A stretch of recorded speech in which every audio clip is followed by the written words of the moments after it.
Bonjour à tous, bienvenue dans cette conférence sur le thème de l'IA dans les RH. Vous êtes nombreux, c'est très bien.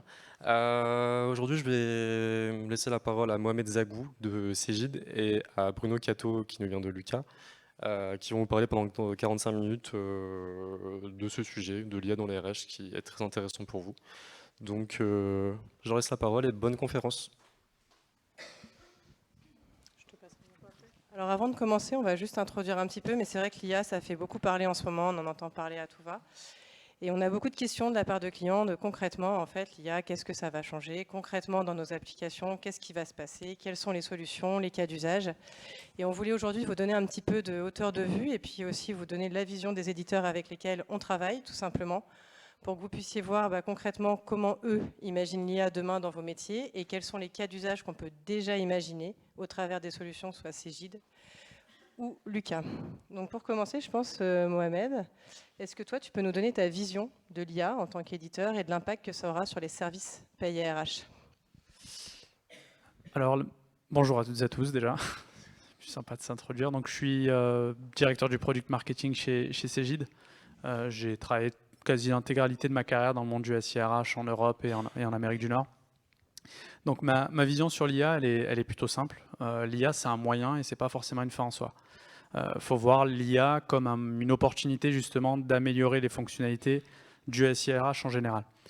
Le parti pris qu'on a en tout cas chez Cegid en ce qui concerne l'IA, c'est sur deux choses. Quand on parle d'innovation du SIRH, ça va être l'innovation sur des fonctionnalités existantes, c'est-à-dire les fonctionnalités entre guillemets traditionnelles qu'on va trouver dans les SIRH, on va dire normaux, hein, donc paye, core HR, recrutement, gestion des talents et formation. Donc l'idée, c'est de proposer de l'innovation sur ces fonctionnalités existantes. Et ensuite, on va avoir ce qu'on appelle les fonctionnalités émergentes, qui elles sont des fonctionnalités qui sont liées à des processus RH, qui ne sont pas forcément automatisés. Je pense à la gestion de l'engagement du collaborateur, les marketplaces d'opportunités, la gestion des référentiels de compétences, etc. Du coup, l'IA elle va avoir sa place comme un peu en filigrane de ces fonctionnalités-là. C'est-à-dire que l'IA va servir l'innovation de fonctionnalités existantes et de fonctionnalités émergentes.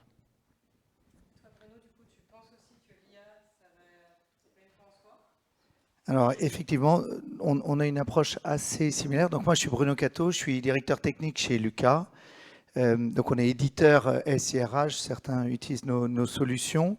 Nous on pense que c'est une énorme opportunité d'augmentation de la productivité ou de la qualité des produits qu'on génère. Donc soit en interne, soit via nos applications, pour vous en tant qu'utilisateur, améliorer certaines tâches ou certains automatismes qui peuvent être décuplés grâce à de l'IA.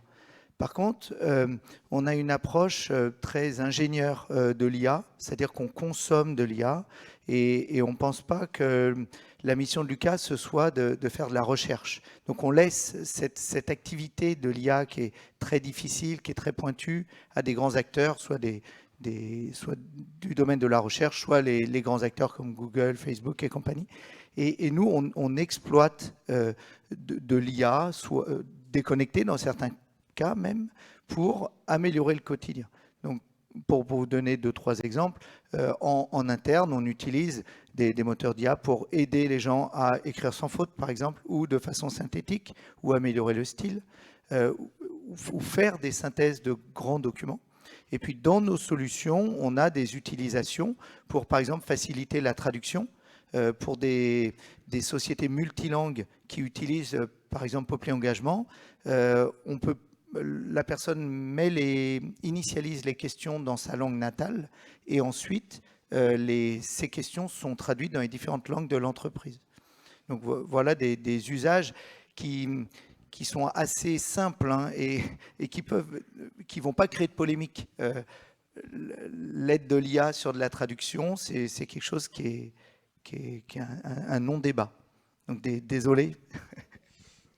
Après, je pense qu'il n'y a pas vraiment de polémique à proprement parler. C'est vrai que quand l'IA s'est très largement démocratisée et que le sujet est devenu mainstream, le premier réflexe que tout le monde a eu, c'est on va tous finir au chômage, on n'aura plus de travail, c'est la fin des haricots. Je pense qu'avec le temps, cette crainte s'est un peu dissipée. Je pense qu'elle a été très ponctuelle, elle a été très réactive. Aujourd'hui, je pense que l'IA, on a fait pas mal d'études, en tout cas chez Cegid, sur le sujet. On a interrogé pas mal de répondants de petites entreprises. On a fait une autre étude internationale en ce qui concerne l'IA en collaboration avec IDC. Et ce qu'on observe, c'est que finalement, tout le monde est plutôt curieux de savoir ce que l'IA va faire dans son SIRH. Aujourd'hui, ce qu'on identifie, c'est qu'il y a deux types d'attentes. Il y a ce que tu mentionnais, donc les cas d'usage assez mainstream, c'est-à-dire j'ai un peu la flemme d'écrire un intitulé de poste ou je ne suis pas très bon en orthographe. L'IA va m'aider là-dessus. Donc ça, c'est vraiment les cas d'usage mainstream que tout le monde va adopter au quotidien, moi le premier. Et ensuite, il y a les attentes qui sont purement liées au SIRH. Et là, donc, soit des entreprises qui sont en phase de transformation et qui veulent voir comment l'IA va interagir avec ce que je disais tout à l'heure, les fonctionnalités traditionnelles d'un SIRH. Et ensuite, on a les boîtes qui sont déjà équipées de SIRH, qui sont plutôt matures en termes d'automatisation, et elles vont vouloir justement voir comment est-ce que l'IA va se matérialiser sur leur SIRH en place. Donc j'aime bien distinguer les cas d'usage mainstream, c'est-à-dire ceux que tout le monde peut utiliser finalement, avec une version gratuite de Gemini ou de ChatGPT. Ensuite, on a l'attente qui est purement liée au SIRH, et comment est-ce que l'IA va s'intégrer à l'intérieur du SIRH. Je peux peut-être zoomer sur un autre aspect interne sur lequel l'IA a apporté quelque chose chez Lucas. On utilise The Answer, qui est un outil open source qui permet de faciliter l'accès à la connaissance à l'intérieur de Lucas. Donc aujourd'hui, Lucas, on est 750. Tout le monde écrit des documentations. On a des documentations qui sont actuelles, d'autres qui sont plus à jour.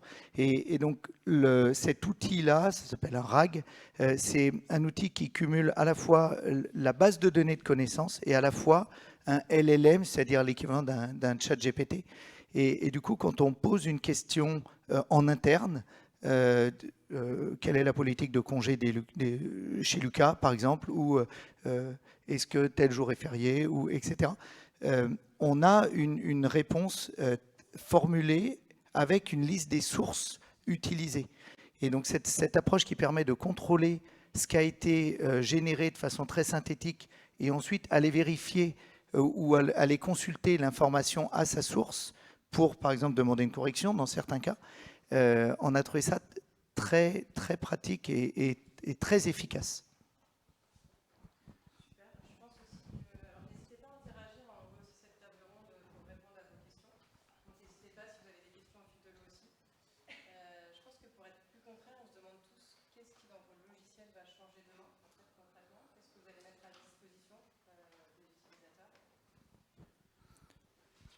J'y vais, j'y vais.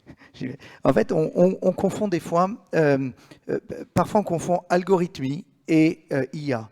Et dans certains cas, on a des réponses. Je pense par exemple à un benchmark des salaires. C'est quelque chose qui est proposé par Figure, par d'autres sociétés qui permet, quand vous créez un poste chez vous, de dire quel serait son salaire en fonction de la ville, son métier, etc. Donc il y a des benchmarks comme ça qui existent, mais en fait ces benchmarks n'utilisent pas d'IA en soi. C'est des systèmes algorithmiques connus et qui permettent d'arriver au même résultat. Donc souvent dans les articles, parce que l'IA c'est très marketing en ce moment, vous le voyez, tous les produits qui sortent ou les fonctionnalités, et souvent c'est associé à des nouvelles fonctionnalités qui dans certains cas ne sont pas de l'IA. Donc c'est important d'arriver à faire la part des choses et de se dire ça c'est vraiment nouveau. Et un des éléments sur lequel moi je vois par exemple une nouveauté, c'est nous on essaie de s'étendre, on s'étend dans d'autres pays et c'est des langues qu'on ne maîtrise pas forcément. Et donc quand le PDG veut faire une démo d'un outil dans une langue qu'il ne connaît pas, il y a des outils qui permettent, il fait sa démo en français et ensuite l'outil permet de traduire sa démo, mais tout en gardant le timbre de sa voix. Et ça, voilà un service qui n'existait pas. Ce n'était pas possible de vous faire parler une langue que vous ne maîtrisez pas. Et bien, via un outil comme ça, on a vraiment le résultat. Et c'est assez bluffant. Donc, je pense que c'est important d'arriver à bien distinguer qu'est-ce qui est nouveau, qu'est-ce qui ne l'est pas. Ouais, puis c'est bien aussi de mettre en contexte, parce que c'est pas tout le monde qui a un background technique ou qui va lever le capot pour voir comment ça fonctionne. Il y a un prisme qui est très intéressant qui a été soumis par Gartner en ce qui concerne l'innovation autour de l'IA. C'est une sorte de balance à respecter entre la faisabilité technique d'un cas d'usage et la valeur business. Donc on peut avoir des valeurs business extrêmement importantes en disant je vais automatiser un peu tout et n'importe quoi. Mais quand on regarde la faisabilité technique de ce cas d'usage, elle est très compliquée à mener. Ce qu'il faut savoir sur les SIRH, c'est que c'est des technologies qui sont assez vieilles. Quand on regarde les suites HCM qu'on a sur le marché, elles ont toutes entre 15 et 30 ans. Donc c'est des technologies qui ne sont pas toutes jeunes. Donc déjà, on part sur des backgrounds entre guillemets technologiques qui sont assez anciens. Ça, c'est la première chose. Et la deuxième chose, c'est de trouver les cas d'usage. Parce qu'il y a beaucoup de monde qui disent que voilà, l'IA, c'est une solution sans problème. En ce qui concerne Cegid, nous, on a essayé de vraiment trouver un bon équilibre entre le prisme que j'ai évoqué, à savoir une bonne balance entre faisabilité technique et valeur business. Et ce qui est ressorti de ça, c'est vraiment pragmatisme, aussi simplement que ça. C'est de dire, bon, on ne va pas réinventer la roue, on veut faire en sorte à ce que nos clients adoptent les cas d'usage IA, sans forcément crier sur tous les toits qu'il s'agit de l'IA. C'est un peu ce que tu disais. Donc on a identifié pas mal de cas d'usage, justement, qui respectent cette balance entre faisabilité et valeur business.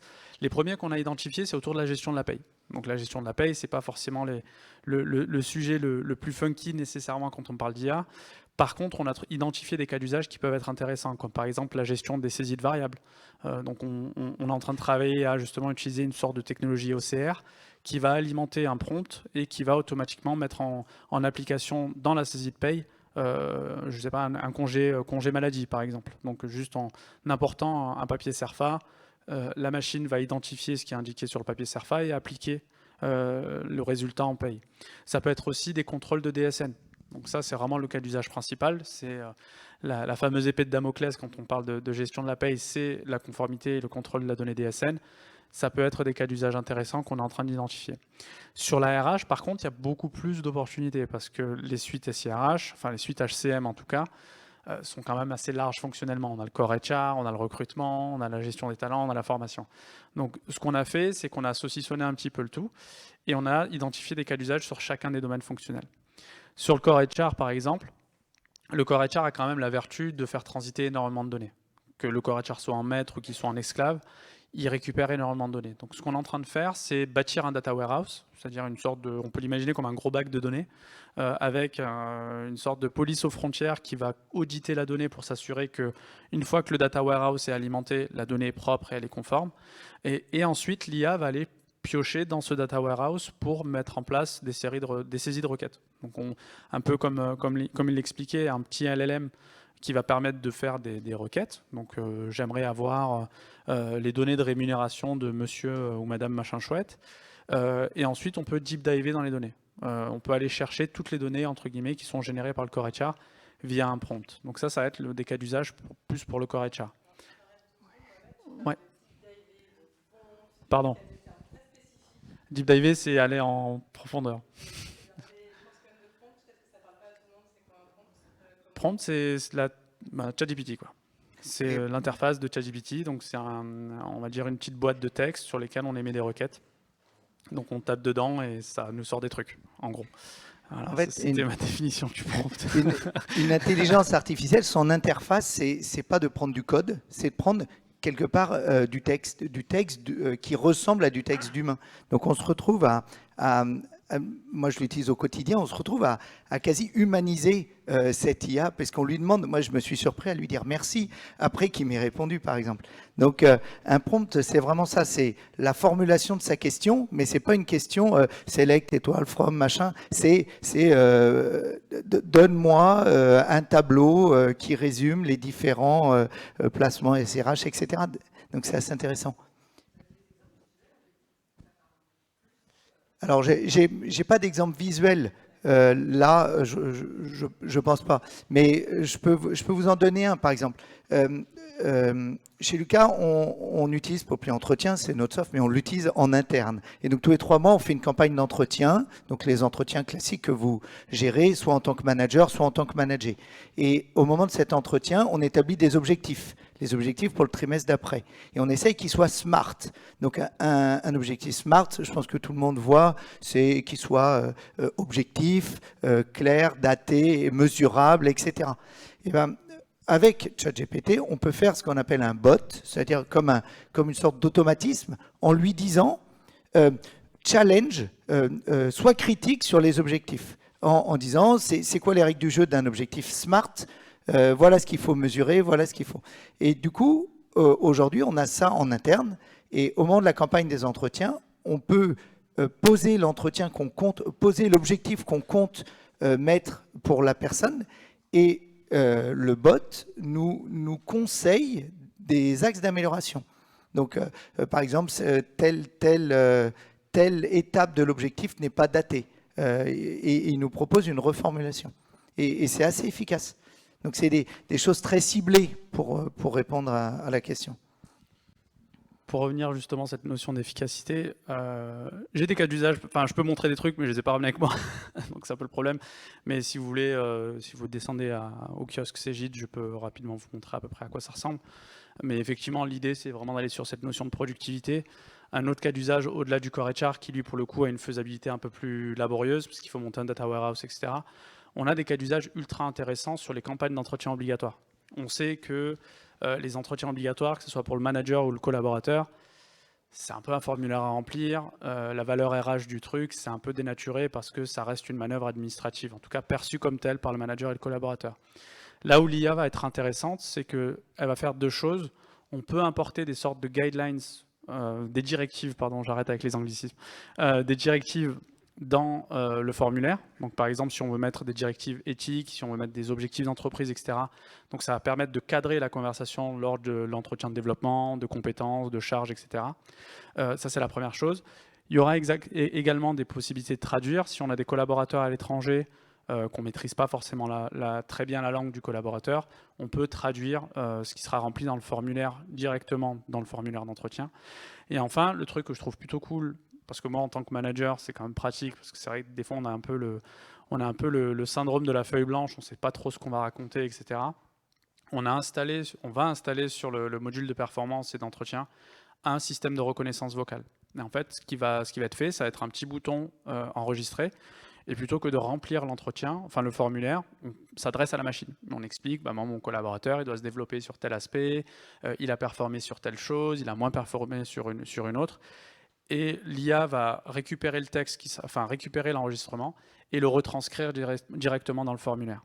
Donc ça permet un gain de temps qui est quand même assez important pour le collaborateur et le manager lors de l'entretien obligatoire, et ça assure les HR Business Partners justement du respect des délais sur les campagnes, que les campagnes soient bien remplies, et les managers comme les salariés n'auront plus l'excuse de dire « j'avais pas le temps de le faire ». Une main levée, je vous écoute.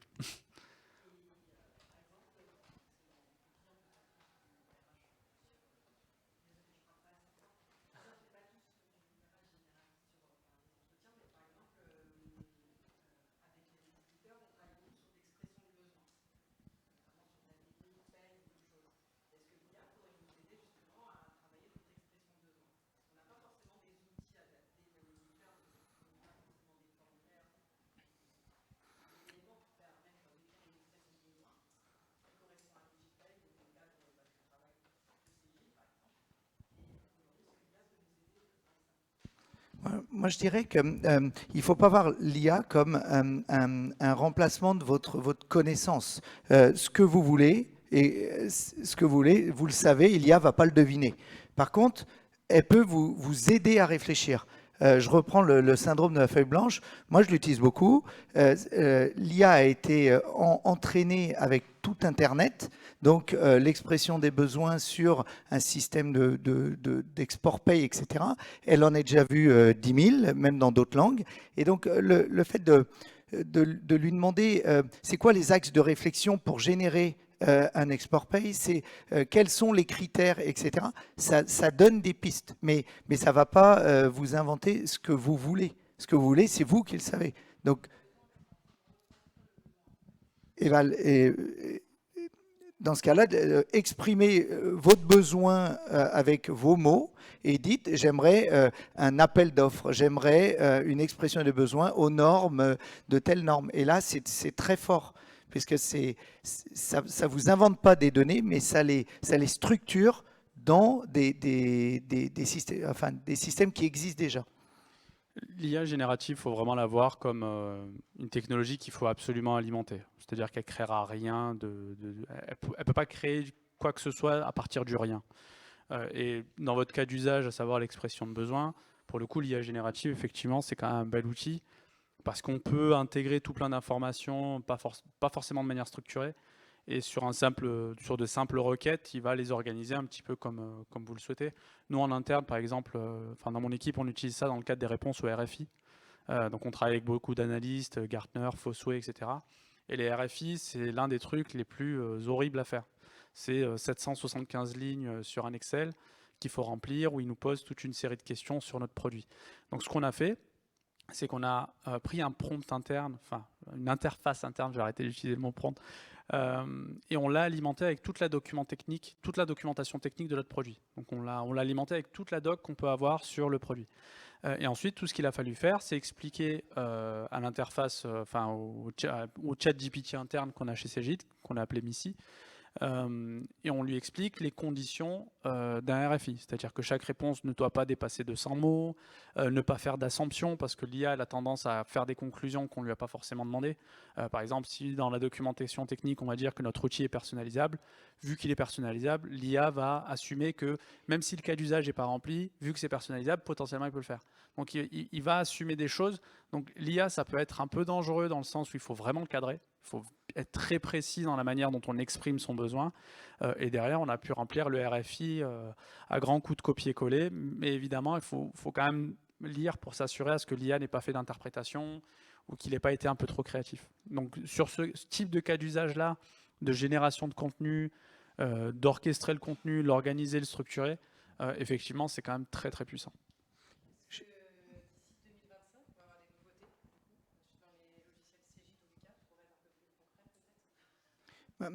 Pour enchaîner sur ça et donner un peu de vision, donc c'est par exemple la gestion du support. Donc on reçoit énormément de demandes de support, soit pour nous signaler une anomalie ou un bug, dans ce cas-là on corrige, mais la plupart des demandes, c'est plus pour qu'on réexplique comment on utilise, comment on se sert de nos softs dans des cas d'utilisation un peu extraordinaires pour les utilisateurs, mais un peu classiques pour nous. Parce que, je sais pas moi, la configuration des congés d'ancienneté, c'est pas tous les ans, c'est pas tous les jours que vous le faites, mais nous, c'est tous les jours qu'on le voit. Et donc, on a, avec le volume des clients, on a déjà les réponses à ces questions-là. Donc, l'IA est assez forte pour ça. On l'a entraîné avec un certain nombre de tickets déjà formulé questions-réponses. Et du coup, on a une formulation de la réponse qui est bon à 80%. Par contre, on la relit systématiquement et on la corrige avant de vous l'envoyer. Donc ça, c'est un usage et ça va prendre de plus en plus de place pour nous permettre de gagner du temps sur des tickets simples, hein, qui sont juste une reprise d'une partie de la documentation qui existe, mais que vous n'avez peut-être pas trouvé en tant qu'utilisateur final. Et pour répondre à ta question, oui, il va y avoir des nouveautés sur 2025. Donc, tout ce que j'ai expliqué sur le Core HR, avec l'interface qui va pouvoir générer de la donnée, générer des rapports via une sorte de chat GPT qui sera intégré directement dans l'outil, ça sera disponible à partir de S2 2025. On va avoir l'outil d'intelligence artificielle intégré dans les formulaires avec le système de reconnaissance vocale, la traduction, la retranscription et l'intégration de guidelines. Ça sera disponible probablement début d'année 2025. On va bâtir aussi un référentiel dynamique de compétences. Donc en fait, ce référentiel va aller piocher automatiquement l'ensemble des données de compétences qui seront générées par le SIRH et on va faire en sorte à ce que chacun des domaines fonctionnels a des recommandations de compétences générées par intelligence artificielle. Donc par exemple, sur les référentiels d'emploi, chaque poste qui sera dans le référentiel aura la possibilité d'avoir un set de recommandations automatiquement générées par IA et juste sur un simple clic, on aura la possibilité de valider ou non une compétence et la rattacher à un poste. Pareil pour le TMS. Le TMS va avoir des recommandations automatiques de compétences sur la base des catalogues de formation qui seront intégrés. Dès aujourd'hui, les formulaires permettent de noter et de contextualiser une compétence lors de l'entretien de développement et de performance. Donc il y a aussi une source supplémentaire et nos équipes services vont évidemment accompagner nos clients sur la création d'un premier référentiel si jamais le client n'a pas de référentiel. Et enfin, sur la formation, on va avoir un gestionnaire de carrière à disposition du salarié ou sur la base de son talent profile. Enfin, c'est une sorte de plateforme pour le salarié où il peut mentionner, renseigner ses compétences. L'assistant va pouvoir proposer des plans de développement, des plans de carrière, en faisant un delta entre les compétences du collaborateur, en tout cas celles qui sont assignées sur son profil, et les compétences qu'il doit obtenir s'il veut acquérir un niveau de poste en interne. Donc il y a pas mal de cas d'usage qui vont arriver sur 2025. La plupart seront étendus sur l'ensemble des domaines fonctionnels. Donc de la même façon, nous, on a un certain nombre de projets qui vont arriver. Je pense à, par exemple, dans le module d'indemnité kilométrique de Lucas Note de frais, on va ajouter, par exemple, la lecture automatique d'une carte grise pour récupérer les quatre éléments qui sont indispensables pour la déclaration et faciliter votre vie en tant qu'utilisateur final. Par exemple, quand on charge une CNI, on la lit. Des autorisations de travail où on a une date de fin, on mémorise la date de fin, des éléments comme ça. Tout ce qui permet de gagner du temps, on le mettra en place. Je suis client, j'ai un cas d'usage demain, je ne sais pas trop comment m'y prendre dans mon SIRH. C'est quoi votre conseil? Faire un ticket. Mais c'est déjà le cas, l'IA ne change pas. Par contre, peut-être que la réponse sera en partie générée par une IA, mais on s'occupera de vous dans tous les cas. De notre côté, on a, anciennement, parce qu'on a fait un rebranding assez récemment, parce que Cegid a fait beaucoup d'acquisitions, on a racheté Talentsoft, Digital Recruiter, Switchify et plus récemment KMB Labs. Donc l'ensemble de ces offres vont être harmonisées en une seule offre qui va s'appeler Cegid HR. Mais on a encore entre guillemets, des restants de nos anciennes marques. Donc il y a la Talentsoft Community sur laquelle la plupart des clients peuvent interagir, se poser des questions, etc. Et on met en place des événements clients qui s'appellent les matinales, pendant lesquels on accueille nos clients directement au bureau, on les aide à l'adoption de notre utilisation et très souvent, ils nous partagent des cas d'usage. Par exemple, le référentiel dynamique de compétences, on l'a travaillé avec pas mal de nos gros clients, on l'a concréé, on l'a réfléchi. Donc c'est généralement comme ça que ça se passe, on est dans une phase de co-création plutôt. On comprend que c'est un vrai gain de temps, ça ne va pas encore changer complètement le métier, ni faire disparaître le métier d'RH. On comprend aussi qu'il faut s'y mettre. Est-ce que vous avez un conseil justement pour comment on s'y prépare dès demain, comment on intègre ça à nos processus en RH? Moi, mon conseil, ce serait de bien comprendre de quoi on parle. Et la meilleure façon de bien comprendre, c'est d'ouvrir ChatGPT et de jouer avec quelques heures. Je ne me rends pas compte qui a déjà joué là dans la salle avec ChatGPT. Donc c'est intéressant, mais je dirais que c'est 25% de la salle maximum. Donc ça veut dire que les 75% autres ne visualisent pas. Et du coup, je pense du mal à dire qu'est-ce que l'IA est possible, qu'est-ce qui est possible avec de l'IA et qu'est-ce qui ne l'est pas. Et pour réduire cette fracture, il faut pratiquer.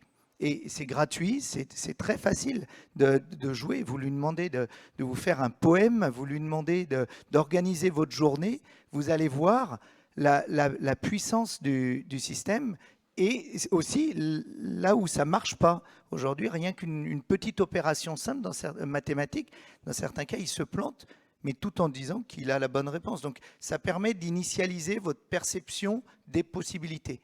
Et du coup, quand vous allez chercher un produit, vous allez avoir le sens critique nécessaire.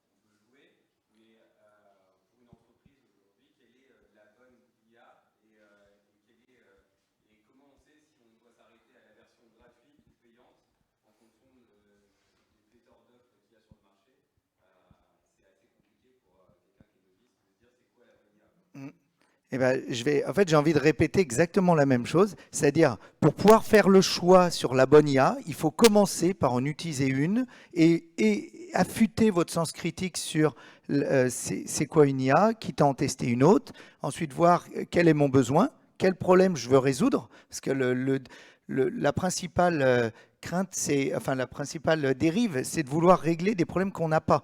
Parce que l'IA nous est proposée comme une solution miracle. Mais il faut partir du problème et ensuite aller à la solution. Je dirais ça.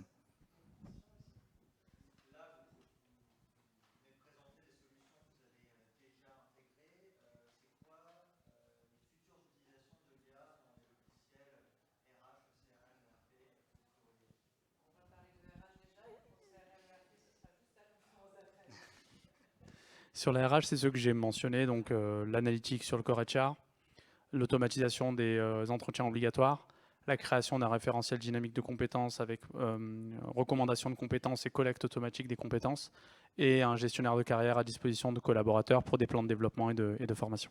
Ça, c'est sur 2025. Ouais. Et moi, j'imagine aussi deux usages. On va sortir une sorte d'ATS et on a besoin un logiciel de recrutement, d'aide au recrutement, et on a besoin d'absorber des CV qui sont structurés mais pas de façon homogène. Et donc l'IA nous sert à lire les CV et à les structurer de façon identique pour justement pouvoir les exploiter correctement. Je pense à ça.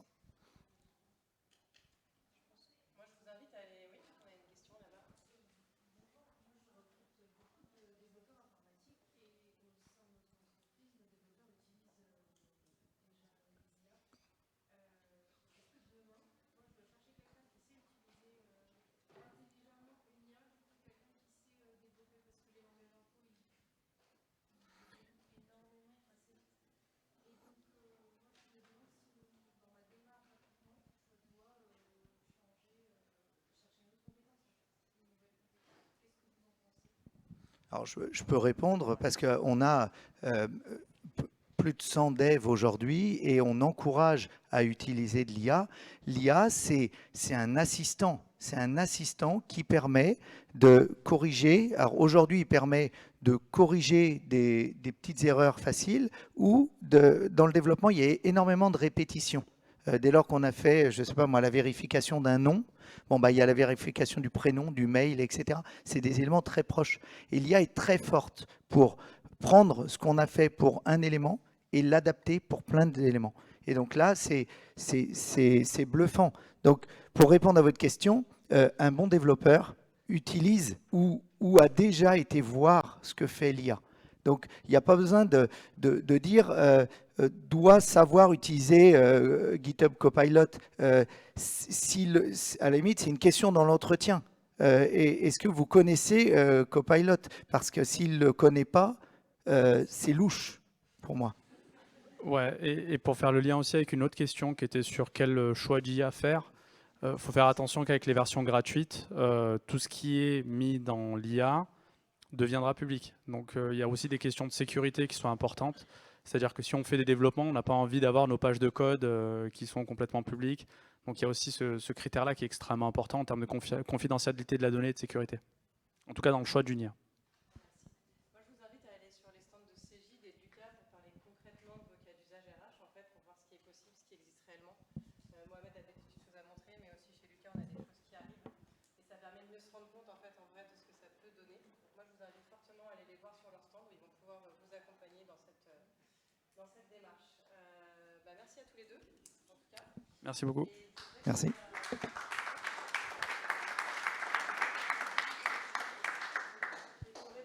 Qui a été posée, si vous avez des questions sur Copilot et qu'est-ce que ça peut, en quoi ça peut être utile aussi dans le RP, dans le CRM et dans le quotidien avec Office 365 et la conférence qui suit juste après dans l'autre salle. Et bien super, merci à vous.